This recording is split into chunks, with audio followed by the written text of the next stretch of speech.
But I do want to start with this situation at Colorado because I do think it's fascinating how many people are absolutely falling over themselves to get Deion Sanders. And he hasn't won anything yet. And the question I always bring myself back to is, what has Deion Sanders done to accumulate all this belief that the Big 12 has to have Colorado because of Deion Sanders, that the Pac-12 can't lose Colorado because of Deion Sanders? Jake, what has Deion Sanders done to garner all that attention? Yeah, I mean, I think he hasn't lost yet. Now, the places he's been as a head coach obviously are lower end. They're not Pac-12. They're not P5. They're not, coup de grace, like no doubt about it. This guy's a winner type places. But I think that there is a ton of transparency around his life, and I think it allows people to more easily believe that this guy can build a winning culture. And really, I think that is the core of the belief in Deion, whether we're talking about the Amazon show that he's doing or, whatever you want to look to. I believe because there's transparency in the guy's life and he's constantly showing you what he's doing, that it allows you to say, okay, yeah, I do believe in this guy. He does set a standard. He does have a level of accountability. He does kick players out of meetings because they wear jewelry when they're not supposed to. Like, he actually does follow through on the things he's supposed to follow through on. And I think that ultimately, when we get down to the core, is why people believe in Deion. For me personally, I believe in the guy because I just think that he has that it factor. Not the it factor that made him a celebrity, but more the it factor that makes players want to play their ass off for him. And I think that at its core is why he will be successful as a head coach, especially at the college level. I don't know if you were to put Deion in an NFL locker room, I'm not so sure that he'd be successful because I just think it's a different dynamic. You don't have, you've already made it. You're already getting paid. But when the corny thing, you mean? Is that I feel like there is a bit to the Pastor Prime thing. It feels a little corny to me at times when you listen to his message. Now, a lot of what he talks about, the way you live your life, the way you handle women, the way you handle school and opportunities, a lot of that resonates with me. But I do think there's quite a bit of Deion that's an act. Mm-hmm. Yeah, I mean, maybe. But I think whether it's an act or it's real, it's working. I mean, he hasn't played a game yet, but you're obviously seeing that he's recruiting. He's doing well. Obviously, NIL has been going well for their program. He's been taking care of the business side of college football. So I don't know. I understand why you might have some hesitations, but I don't hesitate on this guy. This guy feels like someone who, at a minimum, is not going to be as bad as they were. And I know that's not the bar, right? But for Colorado, the reality of the situation is you brought Prime in to be better. You brought Prime in so that your program could be more successful, could be better at recruiting guys, could be better at doing NIL deals, could be better at just overall college footballing. And I think that, for me, in the first season for Deion, is what I would be looking for. I'm not telling you they're going to win the Pac-12 right out the gate. I'm not telling you that they're going to be a 10-win team. I'm not telling you all that's coming year one.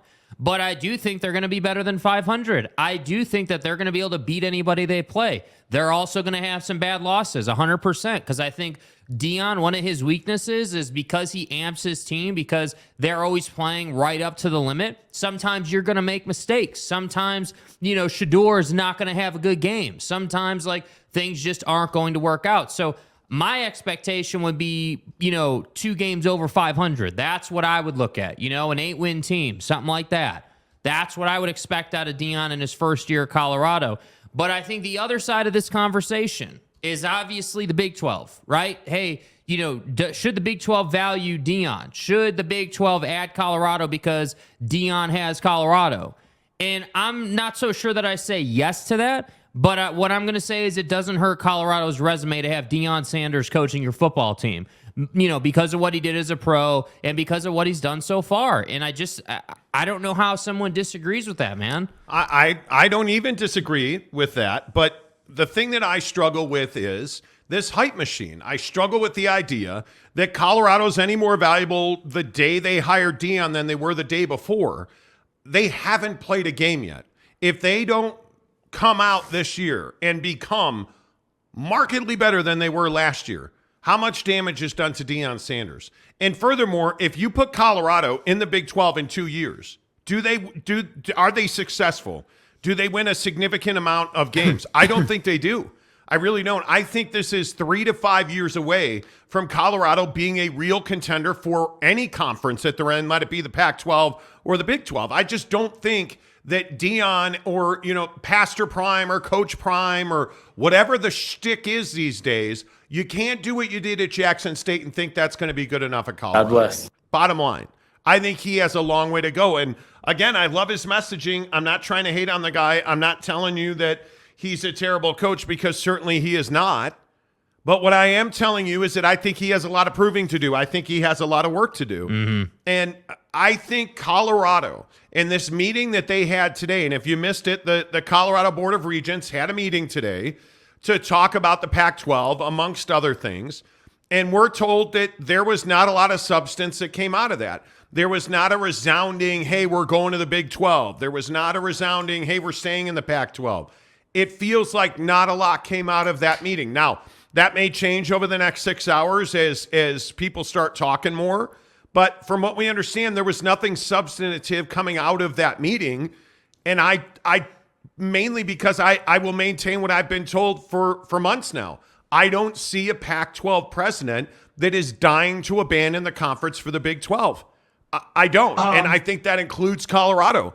I think Colorado is a lovely fit in the culture of the Pac-12. I think, obviously, with its history, it's a lovely fit in the Big 12. Yeah. But if we're truth-telling, Colorado really is inconsequential. Because I don't think they ever consistently win in any major sport, whether it be football or basketball or any other sport you want to point to, whether it's Prime or somebody else. There are obvious issues built in. Educationally, they are trying to do things to help the football program. I totally understand that. But until we see those things on the field, I don't believe you can just nod your head and rubber stamp that Deion Sanders is taking Colorado to the college football playoff, and that's just a fact, because, Jake, I don't think it's a fact. No, I don't think that's a fact at all. And furthermore, I'd say, again, and I want to be really clear of my stance. I believe in Deion 100%. I think that Deion will do great things at the D1 level in a P5 conference. I think he will. At the same time, I think that saying that this guy is going to take his program to the college football playoff in year one is absolutely ridiculous. I mean, a bowl game in year one. Yeah, I mean, I think even a bowl game. You're right. A bowl game in year one, I think, would be a hell of an accomplishment. I mean, I think we have no choice but to compare Deion Sanders to Lincoln Riley here, going to USC, because obviously, like, Lincoln Riley had a bunch of experience at Oklahoma, right? Like, he had his success, did some great things. But year one at USC proved to be a bit challenging. There's a lot that goes into building a program. So I agree with you that it takes 2-3 years to build up a program to be Pac-12 championship caliber or competitive. But at the same time, imagine if Deion Sanders won 9 games his first year. Can you imagine? Can you imagine? And really hear me out on this, because this applies to Utah. This applies to several other schools in the Pac, and really, in my opinion, any business in the world. Anytime that you have a bunch of success in year one doing something new, you need to tell that story. And Deion uniquely understands that proposition. And so he doesn't even need to win a bowl game or make a bowl appearance or even be, in my opinion, bowl eligible to have Colorado be incredibly relevant in college football, because that's the next thing. If we really think about this, isn't that the next thing in helping to make your case for bowl games and the college football playoff? Because think about it, what are a lot of these programs not doing? Well, they're not doing reality TV or like documentary style TV the way Deion's doing it. Right? Like, I don't see Alabama or Georgia doing what Deion's doing. Well, because they don't have to, because they're a great team. But I would remind you, they were what, 1-8? I think they won one game last year. They were terrible. They were 1-8 in conference last year. Yeah. 1-8, 1-11 in their 12-game schedule. And now all of a sudden they are front and center. Now all of a sudden, and I agree with you. It's not that Prime was a Hall of Famer and a great NFL player and a great college football player. All of that's true. I think it's because he gets it. He's on social, and not even Deion Sanders is not on social. He's got a guy who's on social for him. Facts. He's got a videographer that follows him around. He's got a cutter who follows him around. You know what he's doing. It builds excitement. He treats people well for the most part in the public-facing arenas anyway. He treats people well. He acts like he's a rock star. He assumes he's going to be the best in the business. Facts. And that's infectious. And for my money, that's why Deion Sanders, nobody's thinking about the fact that Colorado was 1-11 last year. Nobody is thinking about that. Nobody's thinking about nobody's thinking about Bill McCartney. Nobody's thinking about any of the struggles since the McCartney success. None of that. Who the f*** is that guy? They're excited about Deion Sanders. They can't wait for spring football. They can't wait. Like, already, look at the weight room film that we're seeing already. Yes. Look at the tape coming out of the Colorado weight room. Look at all of the gear they're wearing, all of the branded shirts they're wearing with all of his sayings on them. Like, seriously, it's already been a remarkable culture shift at Colorado. Yeah.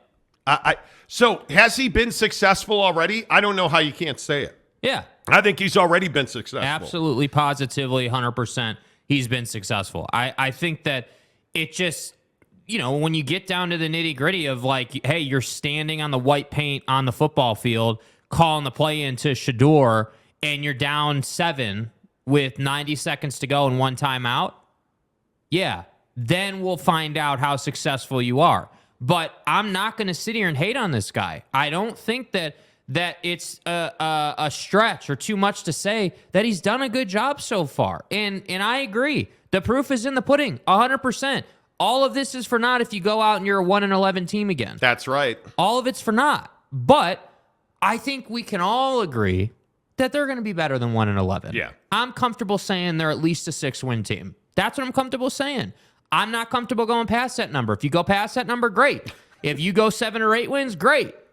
But 500 is the minimum for a guy who played in the NFL, for a guy who has the culture he has, for a guy that runs the program the way he runs it. 500 is the minimum, in my opinion, no matter how bad your roster is. That, I think, is the minimum. So that's why I say, I think just the baseline, like, big picture conversation about is Prime successful? Yeah, he's been successful so far. But I think this Big 12 angle and, like, how Brett Yormark, as an example, would view Colorado now that Prime is there versus before Prime was there, like, that to me is impactful because from a business standpoint, right? From a business standpoint, Prime is very valuable. Prime is somebody who can really help you tell the story of your conference. Like, if you have last year, just as an example, because we all saw what happened with TCU.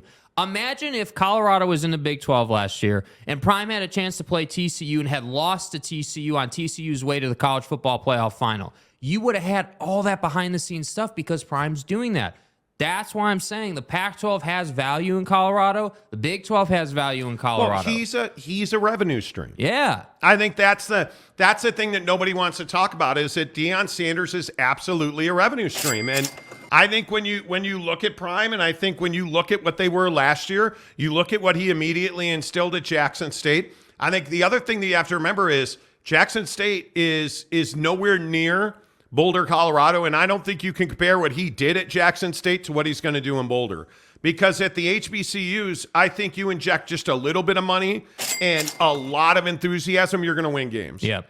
Because you have a wealth of passion already in the community for football. You bring in talent, you go and get a guy like Deion Sanders, it's only natural that your community is going to get behind that team. There's going to be energy. People want to play there. Facts. Like, that's natural. What I care about that Deion did at Jackson State is he coached guys up. Yes. And he built an incredible coaching staff. That's the other thing at Colorado. He's got an amazing coaching staff there. They're going to coach their guys up. He's bringing culture and guys who know how to coach football. That's why Colorado is going to be better. But they're not going to be Utah, USC, Oregon. They're not going to be Washington. Are they going to be Washington State, Oregon State? No, probably not. Probably not. They're probably going to be a lower end team in the conference. And I think for his first year, if they win 5 games, if they get to a bowl, it's absolutely anything beyond 6 wins. Yeah. is cherry on top. Yeah. No, I completely agree. No, I don't even know that there's any other way to look at it. Let's get your comments in here. Good afternoon, everybody. Good to see you. By the way, thank you so much. Give yourselves a round of applause. Yeah. Record-setting day yesterday on the program for new memberships. Everybody in DMs and in the comments was thrilled to see that we added a $1.99 membership tier. Now, again, I want to make sure we're all on the same page with this. The $1.99 membership tier does not get you into our members-only Instagram Stop group. emailing me trying to sneak into the Instagram group, okay? A lot of people did that. The $1.99 membership tier does not get you into the Instagram group. My fucking ass. It just doesn't. You have to pay $9.99 a month or whatever it is, $10 a month, to get into the Instagram group, which gets you all of our inside information.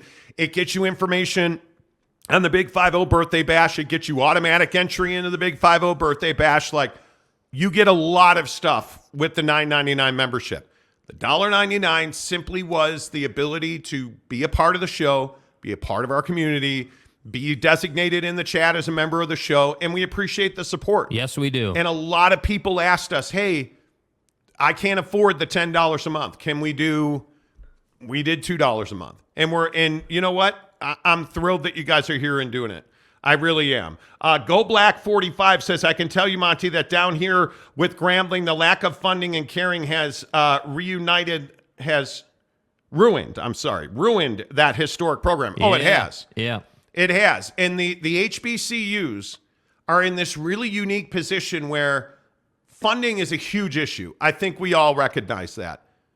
But I think most, like Reggie Theus at Bethune-Cookman found this out the hard way. You bring in a guy like Ed Reed, young guys like Deion and Ed Reed are going to want to do it their way. And it's not going to line up with how you've always done business. No. And for those of you who don't know, Ed Reed, the Football Hall of Famer, tremendous, passionate guy, said some really hard things about Bethune-Cookman on social media. Yeah. And so they decided not to hire him after they had an agreement.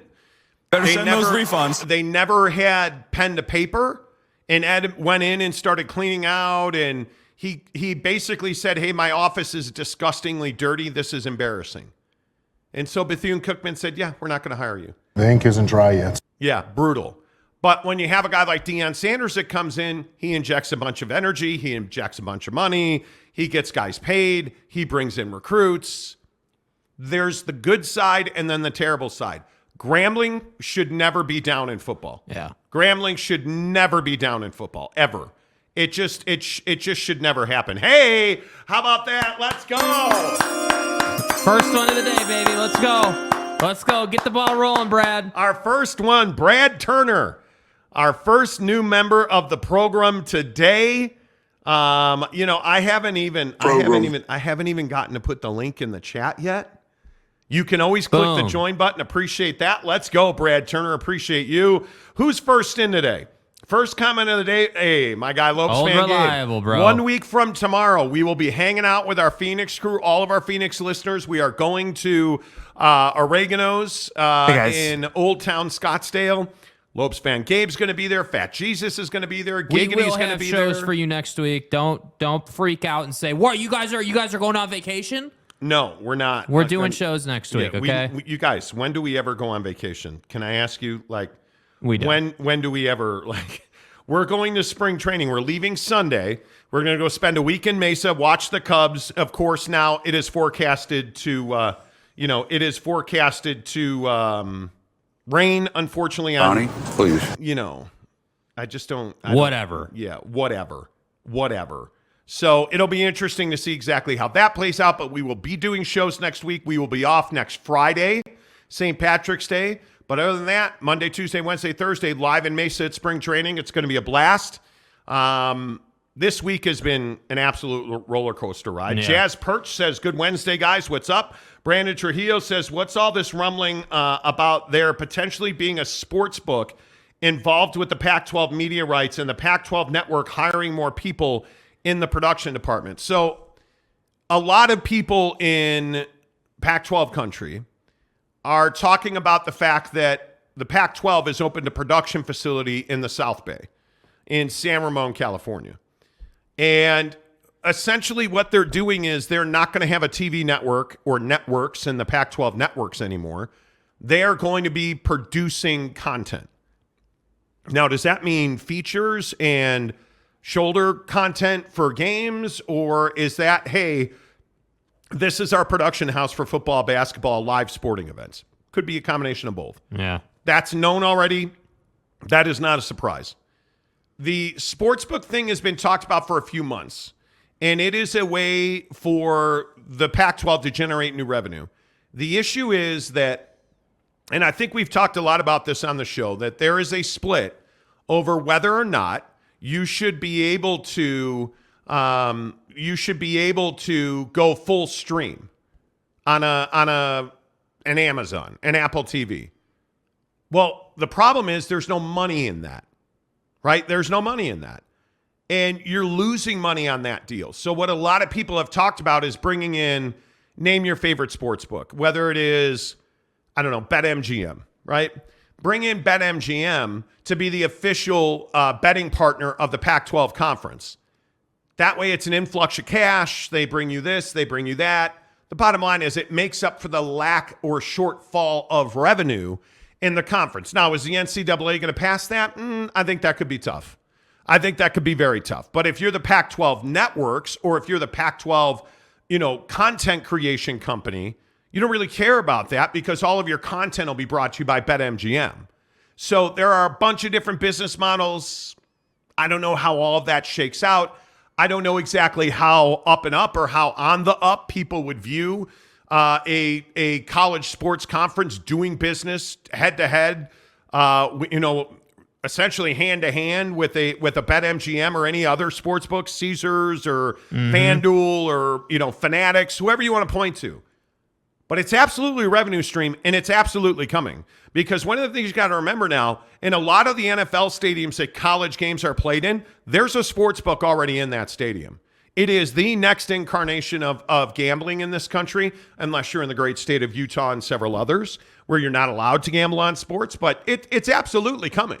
I mean, you should get ready for the fact that your favorite college sports team is probably at some point going to be in bed with a gambling operation. And I know that there are some, there are not a lot. There are some in this country that are, but the bottom line is I think it is in my mind, it is one of the things that the Pac-12 has to do, because when you're left behind the curve and you don't have the money that the Big Ten has, or even that the Big 12 has, I mean, it's a big revenue shortfall. That's the reality of it. Yeah. I mean, I think that you look at sports books, you look at advertising, you look at any way that a college program could make revenue, and I think that you need to be open to it. I think that gambling in this country is something that is like looked down upon. I feel like sometimes people feel like, oh, well, we're causing like people to like lose themselves or ruin their life. And I'm here to say, like, gambling is just another thing.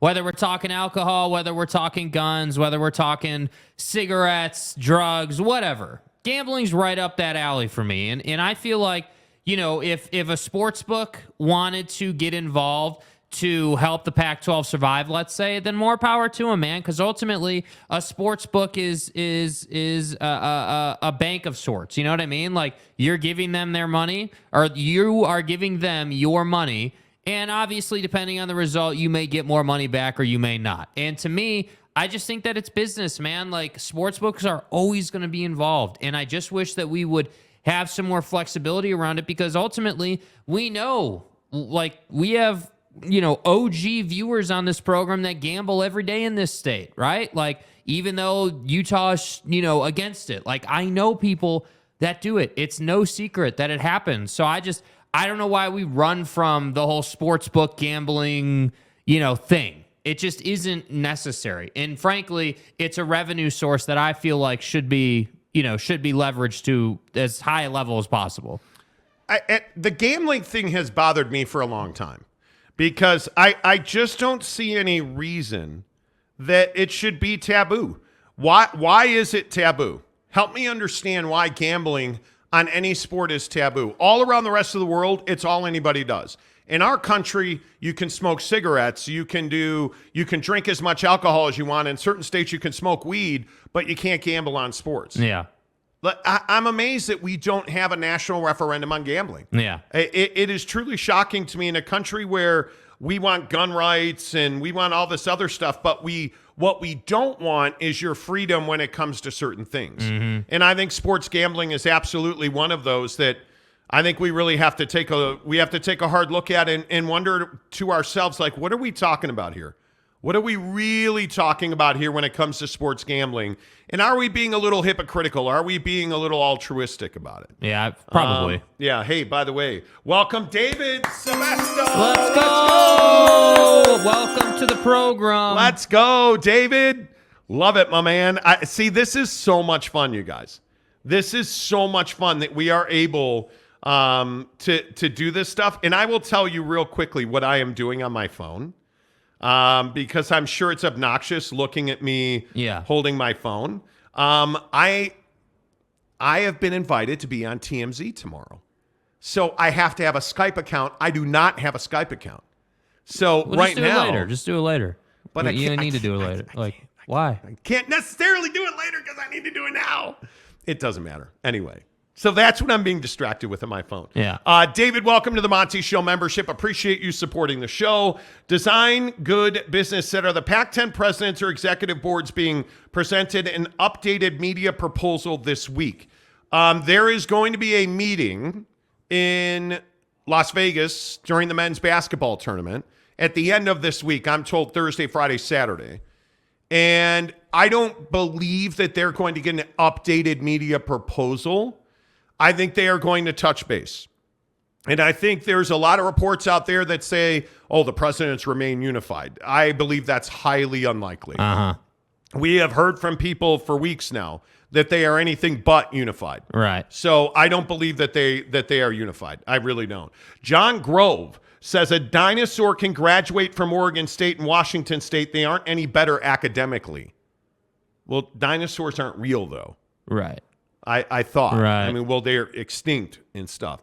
Matt Hartley says there is no way the schools don't have a number, even if they don't have the full paperwork. Oh, they know the number. Yeah. Again, we've told you this for weeks and months now. The number was for us anyways, $25 million for 7 years with Amazon and ESPN. Yeah. We were told late last week that number was down to 22 for 5 years, and that's where the cap is now. That's that based on the structure. We were told that ESPN could carry a potential of 2 games a week, and that Amazon was really interested, or at least at this point has been talking about doing a game of a week, likely on a game of the week for the Pac-12 on a Friday night. Yeah. And the issue is who gets the best game of the weekend. And I believe that that's going to be ESPN because I think they know that they need that game. The Pac-12 needs that game.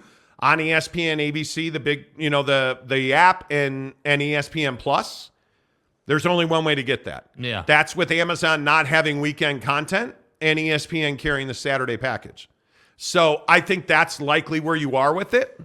But 22 million is not a doable number. No. It's not a doable number. And we can keep going back to Ray Anderson a couple of weeks ago saying that financially it was going to be good enough. That they were going to be able to keep the conference together. Congratulations, but that's bullshit. But I'm not buying that at all. Our sources, and again, I'm not trying to tell you who we know, or we have sources right in the middle of this thing. And they have never told us that this conference is unified. Yeah. We've told you for weeks, and all of the Pac-12 homers got on us about it. We have told you for weeks and months that President Kase at Washington pretty much sits atop of the Pac-12. We have told you for months and months that George Kliavkoff does not have autonomy. Mm-hmm. He does not direct anybody to do anything. We have told you that for months and months. We have told you that the presidents are very much out of alignment on how much streaming. George Kliavkoff, I think, would like to have it be 90% streaming and 1 game a week on ESPN. I think if it were up to him, that's what he would do. Yeah. President Kase has said straight away at Washington she does not believe that 100% streaming or, really she does not believe that mostly streaming can be doable right now. Right. And I think that's why you're seeing there's been no grant of rights. There's been no formal announcement. There's been no unity. Because again, go back on our channel and look at our content. We've told you the deal's done. It is what it is. It's not getting any better. It is only getting worse.